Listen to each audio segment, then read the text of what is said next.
Hi, Dr. Lim here. Over the year, during gynotherapy, there is always a question on how to carry out weight management, how to diet and etc. Today, we shall discuss this. Many members, especially the ladies, always complain they do not eat much, but the body weight keeps increasing and become chubby. I have seen one extreme case. She only took chocolate and tomato on a very strict diet, but the body remained overweight. She wished to know why. She's not eating much, but why the body is overweight. Of this, you must know why the body become obese. There are two main reasons for that. The first is due to overeating, which most of us already know. The second reason is due to weakness in metabolism, which is very few people know it, okay? And we shall cover it here shortly. Many people think that we should take 3 meals a day to maintain good health and good energy. But our body digestive system is at the strongest activities from 11 o'clock to 1 p.m. Okay, strongly suggests that 1 meal per day is sufficient for the body. Many people never control their meals and eat throughout the days.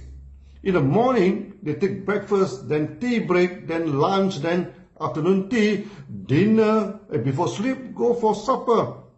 We have explained in our past video, when you eat too much, you are stressing your liver and pancreas. That lead to many chronic diseases and depression. Yes, you do not get me wrong. The more you eat, the more depressed you are. During the meeting in Australia, many members complain about obesity. Then I explained my experiences in Australia to them. When I first arrived in Australia, I ordered a meal for my wife, my assistant, and myself. The meals were too big, we could not finish it. The second time, we ordered 2 meals and shared by 3 people. We still could not finish it. The third time, we ordered only 1 meal and 3 people sharing it. Could you believe it? We could not finish the meal. Eating so much for every meal for sure will land your health in trouble. After meeting in Australia, one member from Greek heritage brought me for a Greek restaurant. The dinner started with a huge plate, looked like a boat. We had veggie, meat, fish, sauces, and it. Wow. After eating, I thanked the member for the dinner. And he said, "What dinner? This is just an appetizer." Then the real dinner came. It's served with a whole lamb leg, and a whole fish so big. I never forget the dinner. And remind the member, if you continue to eat like this, you will end up with a lot of problems. The question now is how to cut down the amount of food, and yet we do not feel hungry or discomfort.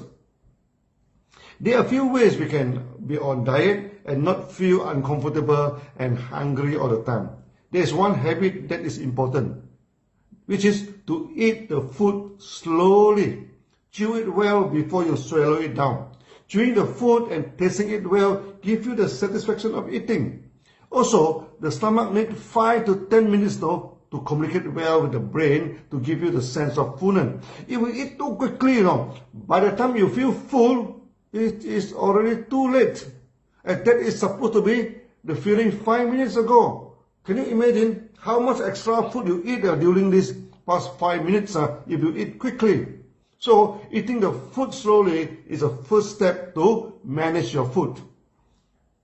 Next is taking big meal a day, 1 big meal a day, and small meals other times. The time of big meals, preferably around 10:30 to 1 p.m. Many people support the theory that you should have a heavy breakfast and that gives you enough energy for the day. That depends when you take your breakfast. If it's too early in the morning, by the time your stomach system is not yet activated, large intake of food can spoil your stomach system. So the best practice is when in the early morning, taking only liquid meals for easy digestion, then go for a big meal around 11 a.m. to 1 p.m. Then later part of the day, take only liquid meals like congee or porridge. This is a good way to be on diet, as intake of liquid meals prevent the hunger feeling. When you get used to that type of lifestyle, you never feel hunger and stomach problem. Try to cut down your food suddenly, to go on diet is not a good move. When you cut down your food, you send a wrong message to your brain. Food is not sufficient. That will make you feel even more hungry. After the diet program, normally when you receive eating, the sense of hunger is great and you will unwittingly consume more food. At the end, your body bloated up and become more obese before your diet. The right way to start your dieting with slow eating, then in itself can cut down the food intake naturally. Then goes for one big meal and two small meal approaches, using liquid meals to replace the solid meals. At the same time, high fiber food like mushroom, wild vegetables, seaweeds, and etc. should be put into your diet. That give you the fullness of eating less a lot of calories. During this COVID period, DXN started to promote the hanging garden at home and selling the mushroom logs so that you can get fresh mushroom at home, wild veggie logs, and you can get wild veggie gardens. So also seaweed for the food program. This is started in Malaysia and we shall promote it throughout the world. The other rest known reason for obesity is due to weakness in metabolism.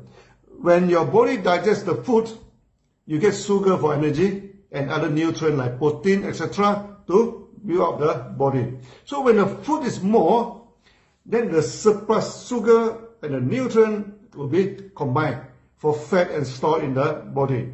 When the metabolism or digestion is weak, this process is short-circuited. Before your body uses up the required amount of sugar and nutrient, they are prematurely stored as fat. The main reason why such short-circuit in fat metabolism happen in the body, when the body is weak and the metabolistic process become weak too. The food is not burned effectively to give us good energy, but rather left over as bioacid in the body. You need organic acid like citric acid or acetic acid to complete the burning in a circle known as citric acid cycle. In a citric acid cycle, it is here that occurs for breakdown products of the cell's major building blocks like sugar, fatty acids, amino acid, etc. and oxidize to carbon dioxide. It means the full burnout of these food elements need bioacid. Nowadays, many people do not take in much bioacid foods like vinegars, sour tomatoes, tamarind, citrus, and etc. And due to misunderstanding of taking alkaline food, and they mistaken all this bioacid as non-alkaline food. This is exactly opposite to their knowledge. All these bioacid foods like vinegars, tamarind, sour tomato, citrus, and lemon are alkaline foods. And they can burn down the food completely and remove the metabolistic acidic waste. Then turn your body alkaline actually. When you're in Southeast Asia, here many people are used to taking sour food and sour soup. Obesity is not a problem until they turn into another eating habit full of meat without acids. Some countries they also take fermented sour food, like the injera in Ethiopia, which is a flat bread that is very sour, and you can see the people there are quite slim. When you are lacking a bioacid, your body will combine the surplus acid in your body and fat and keep it aside. That directly resulted in obesity. So for the lady who takes a chocolate only for diet during the lunchtime, there is no acid intake at all. No. This resulted in obesity in her. Not only that, due to burning of food is not complete. She always complained about lack of vitality and lack of energy. Other than lack of energy, such obese people also lack of strength. They mean they cannot lift a heavy thing or go for long exercise. So when a person is obese, lack of energy and lack of strength, you are very sure he or she suffer from lack of bioacid. Taking organic vinegar regularly is good for health. The accent has produced moringa, cordyceps, vinegar, and etc., which are full of bioacid and very good for health. That's all for today. See you then. Bye bye.